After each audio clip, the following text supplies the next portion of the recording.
I did say that this week it'd be a good idea to pick off any excess tomatoes that you've got that are going ripe, because as it gets hotter and hotter they're going to over ripen and then they're going to split. So even if they're almost ripe, it'd be a good idea to take them off. Then more energy goes into the ones that are still green, and you could basically double your harvest within the next couple of weeks. We took quite a lot off last week, as you probably saw in a previous video. Once again this week already there's more, and I've just been and took another harvest of tomatoes, and if you saw what we got last time, it's quite surprising over the last few days just how many more we're ready to pick.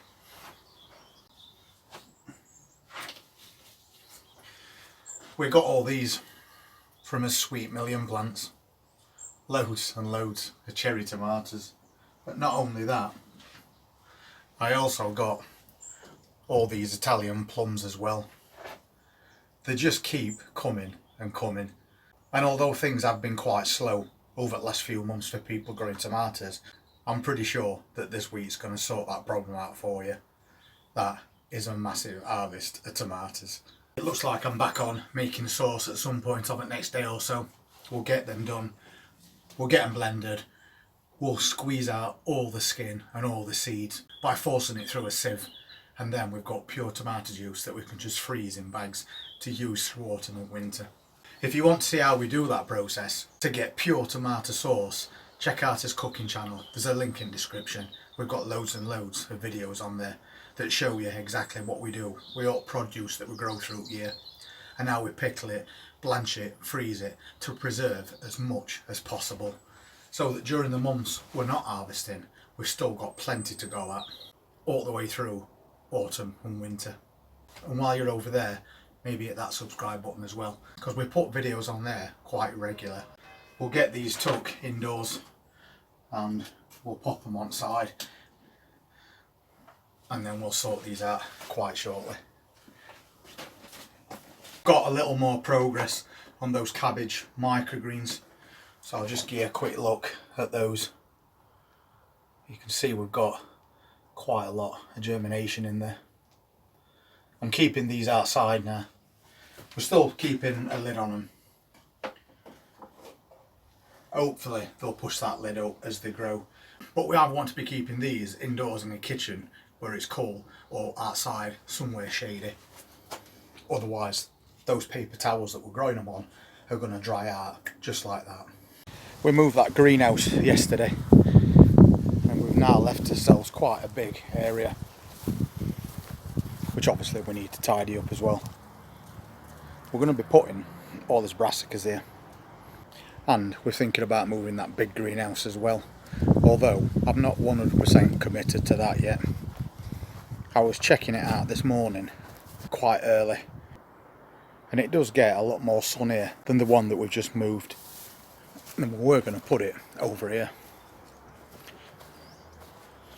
because this gets more sun for a bit longer. I did notice also this morning that half of this area was in shade, so I'm not sure if I need to move that big one. I'm going to think about that over the next couple of days. Maybe I will anyway, but we'll see.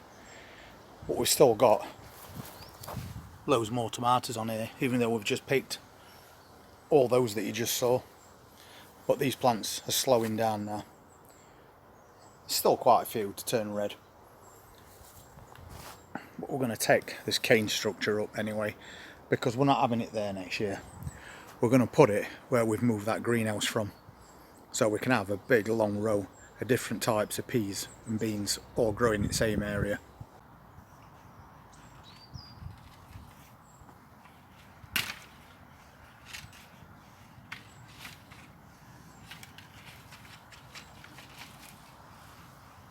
It only takes 2 minutes to pull these canes up, so we can get them that way. Eventually we'll be clearing these tomatoes that way as well, and then I'll decide what I'm doing with this area. I do like to make new plans every single year, or even at the end of the existing one.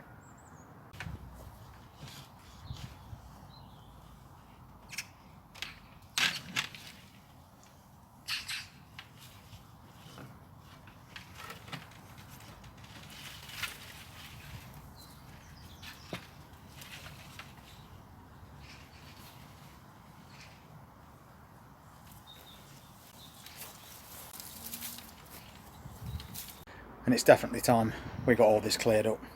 I was going to use this old ladder that I made last year to put plants in, but one of the boxes has collapsed. I mean, I could fix it, but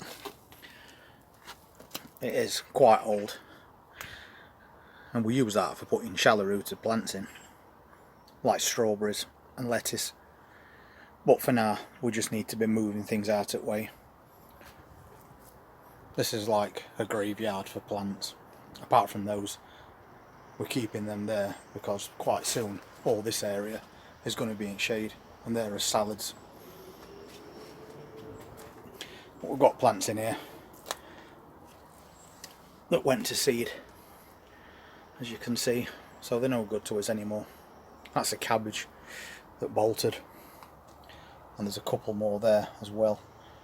This one hasn't bolted, but it's just not doing anything unless you want a Brussels, which basically is what a cabbage is.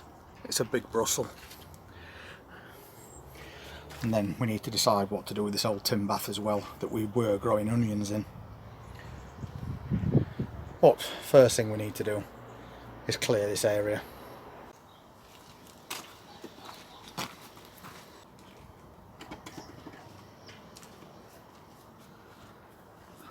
That's his gooseberry bush. I think I'll put that back in container garden.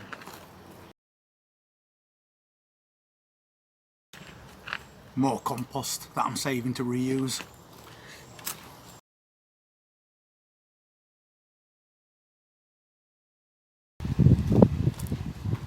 This container didn't make it, so we'll strip that down and I'll use that wood to repair any others that need it.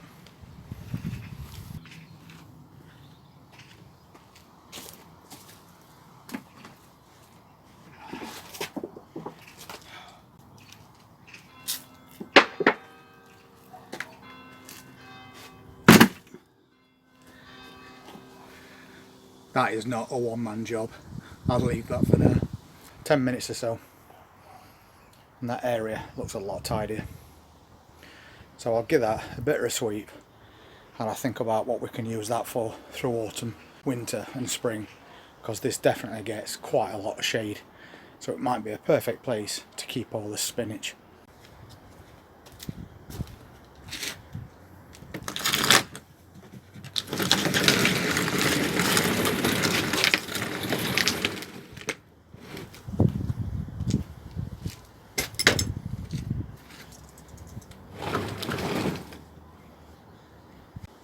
I think that'll do it.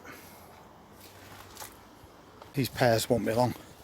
We've had a couple already. They're just not quite ripe enough yet. Normally when you lift them, they'll fall off, so you know they're definitely ripe. But that one wasn't ready. There's a slight bit of browning on this one, which means it's getting really close. Same with that. And we've even got some very low hanging ones. I think a couple more weeks and we'll be able to take some of these off. And then we're going to be cutting that back, getting it a good pruning once that fruit's off, so it grows even better come next spring. And I do keep checking on these peppers.